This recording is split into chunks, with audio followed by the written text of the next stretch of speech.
Let's move on to the next tweet. It comes from Shameless Season at shameless_SZN. And Shameless says, I'm buying loads more Yang Hansen stock. That's a perennial all-star right there. Retweet! Retweet! Retweet. Like it. You've been on the Yang train for a while. You've been on a Yang train for a while, For a bro. long time, baby.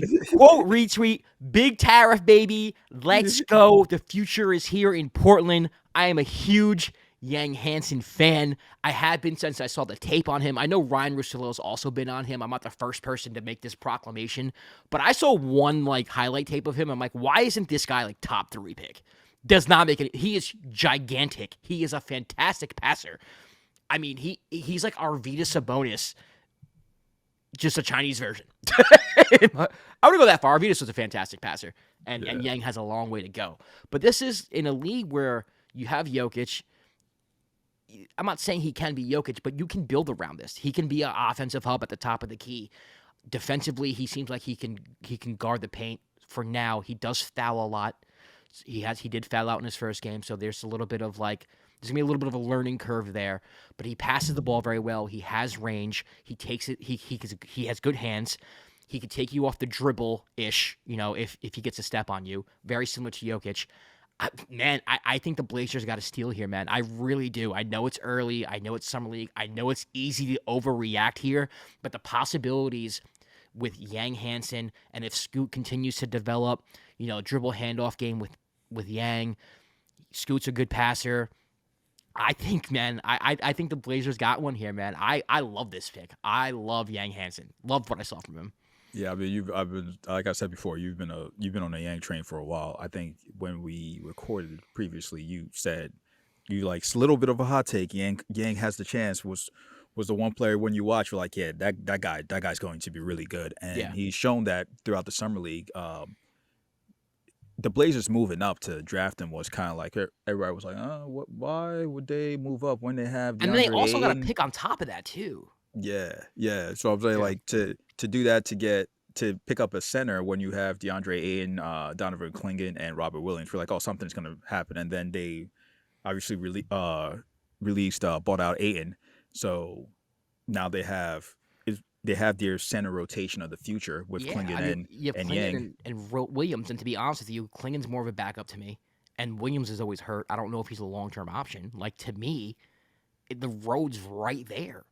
I know Clingan was a lottery pick. I understand, and a higher pick than Yang was, but Clingan to me, again, he's somebody who feels more like bring off the bench, give you solid 15, 20 minutes, solid player. Yang feels like he could transform your whole freaking offense if he's passing the ball the way he is, and he can be that hub. I mean, yeah, it's gonna. I don't think, like you said, it's summer league, so we don't want to put too much on it. At the same time, he's looked fantastic. I don't personally believe he's going to start day one, or I don't think so eventually he's going to end up falling into that. But he's looked great in like you said, being a hub from the center position, kind of like in the Jokic mode, being a center that can pass, can shoot, can finish, can direct traffic. He's pointing people. You go here, set the screen, and then making the play on top of it. Making the plays, crazy, bro. Just really smooth, and he's that's a really tall kid too. On top of that, the big tariff, baby. Oh, there was a couple of plays I was like, yo, when he was getting the lane and finishing dunks, I'm like, that's a really tall kid, and the reports kept coming up about how much extensive scouting the Blazers were doing to see him, so they really loved him, and it's shown why. He's been great. He's been great throughout this summer league. He's such a fun watch. Such a fun watch, and it makes the Blazers team look like you said, what they have there, a very talented young piece to add to some of their other young pieces. So it's a bright future for the Blazers. Yeah, I like what the Blazers are doing. I think they kind of jumped the gun a little bit this year. Going, I wouldn't say all in, but they've kind of turned it up to hey, let's kind of start winning some basketball games here. We're getting Drew Holiday. You have Advia there. You get rid of Ayton. Scoot's going to have to take that next step forward. Anthony Simons is somebody who, was attached to the old era with Damian Lillard and CJ McCollum, was, to be honest, just awful defensively. So I think they wanted more of a hard-nosed, we're going to beat you up and be physical with you type team. Again, Kamara has been a nice addition, a nice find there by the Blazers. I think the Blazers are going to be very competitive this year. I don't think they're going to, necessarily be a playoff team, but it wouldn't surprise me if they fight for a play-in spot here or there. Yeah. They were way better in the second half of the year last year. I'm not a huge fan of Chauncey Billups. I don't think he's that great of a coach.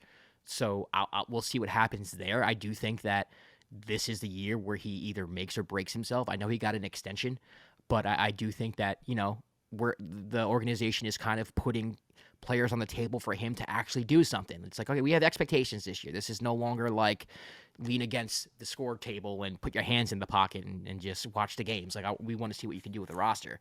But I do think, man, maybe not in year one, maybe a little bit in year one, but going forward, I think he's somebody you can run the offense through. And if Scoot Henderson can develop into anything remotely close to what we thought he could be, you might be looking at a different version of like Jokic and Murray. Not saying that Yang is Jokic, not saying that Scoot is, Murray, but in a way where it's like you have that two-man game with the big and the point guard, and it's their own version of it. I think it's exciting time to be a Blazer fan right now. I do. Yeah, I agree with that. They, like you said, they have a lot of pieces in terms of looks like they have an interesting mix of like really young players with like you said, with Scoot, with even Shaedon Sharpe. Shaedon Sharpe's. I forget about him because he's always hurt. But yeah, Shaden's another one, man. Yeah, he's a just beast. another one. Yeah, like you mentioned, Tamani, and then adding veterans like a veteran like Drew, and you still have Denny who had a good year. So that's a lesser interesting mix of players. Like you said, it's like with that type of team, they probably have the expectations to at least like if they have the expectations to make the playoffs. It might not be the case, but playing is still still a strong possibility. The West is crazy, but having all these like really good players and really good young players, you could kind of see like this is what you're aiming for.